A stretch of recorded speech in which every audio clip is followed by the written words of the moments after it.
հիմար ցննդաբանությունները կամ մանիպուլյատիվ ստերը շատ վտանգավոր է։ Ցնդաբանություն մանիպուլյացիա է որակում տնտեսագետ Հարություն Մնացականյանը Փաշինյանի աշխատակազմի ղեկավարի տեղակալ Տարոն Չախոյանի պնդումը, թե դեպի եվրոպական երկրներ այնքան է ավելացել հայկական գյուղմթերքի արտահանումների ծավալները, որ անգամ հայաստանցիներիս համար կարող է քչություն անել գյուղմթերքը։ Ես ձեզ ասեմ, արտահանումների հետ կապված կա նաև արդեն իսկ մտավախություն, որ ծավալները այնքան մեծ են ու մեր արտադրանքի պահանջարկը այդ շուկաներում այնքան շատ է, որ կա մտավախություն, որ շատ չարտահանենք, որպեսզի մեր ներքին սպառման համար ինչ-որ պաշար մնա երկրում։ Մարդը լինելով բացարձակ դիլետանտ չտիրապետելով ոլորտին ու նման անպատասխանատու հայտարարություն անի, ինձ թվում է մի քիչ էլ բարոյականություն պիտի չունենաս։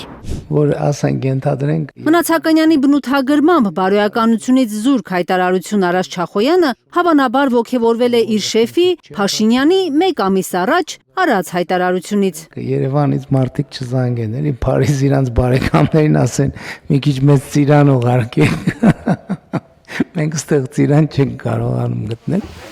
Նման տեքստերով ելույթները մեկ նպատակ ունեն ըստ տնտեսագետի։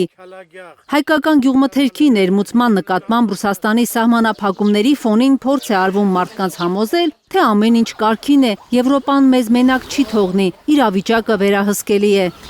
Մինչդեռ իրականում ռուսական շուկան անփոխարինելի է հայկական ապրանքի համար, համոզված է տնտեսագետը։ Թողել մի հատ հանեն Եվրամիության երկրներ արտահանման չափերը նայեն։ Ընդամենը մի քանի մեքենա, մի քանի 3 թե 4 մեքենա Լեհաստան Ծիրան է գնացել, մի քանի այդպես փոքր խմբականակներ գնացել է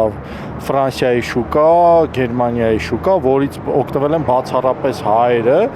իսկ ՌԴ արտահանվում էր մոտավորապես մինչև 50,000 տոննա Ծիրան։ Չէ, թող դնեն մի հատ ցուցանիշներով համեմատեն, նոր այդպես հիմարություններ խոսանք։ Ոչ միայն անպագորգոր բառերով են համոզում, թե մեծաքանակ արտահանում է տեղի ունենում Եվրոպա։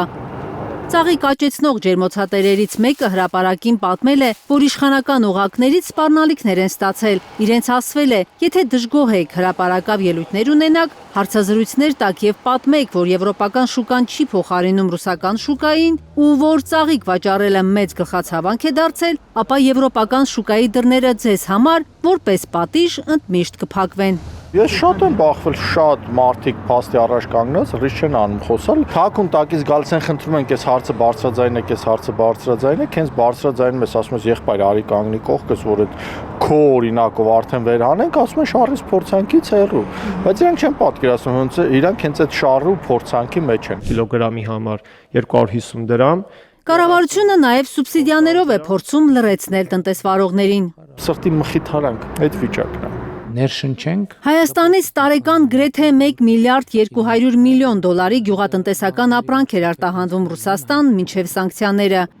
Իսկ կառավարությունը ընդհանուր մոտ 10 միլիոն դոլար է հատկացրել գյուղատնտեսների վնասը փոխհատուցելու համար։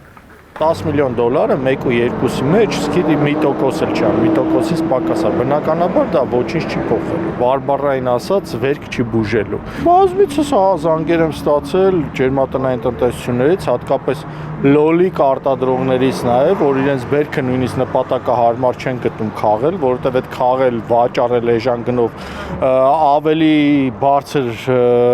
ծախսեր է պահանջում, քան լոլիկը թողել թփերի վրա եւ լոլիկը ինքն իրեն ոչնչանա։ Տնտեսագետը հույս ունի, որ Փաշինյան Միշուստին վերջին հանդիպումից հետո գոնե որոշ չափով կվերանայվեն հայկական գյուղմթերքի նկատմամբ արդեն 2 ամիս շարունակվող սահմանափակումները։ Հակառակ դեպքում Հայաստանի գյուղատնտեսությունը անդառնալի կորուստներ է կրելու։ Այսօր մեր ֆերմերային տնտեսությունները այն վտանգի առջև են, որ իրանք ձախողվեն եւ փորձեն հրաժարվել իրենց գործունեությունից, երկար տարիներ ապետ, որ նորից կարողանանք վերականգնել։ Կարնե Մանգասարյան, Առաքել Օհանյան եւ Հարություն Մաթեւոսյան, Հայլուր։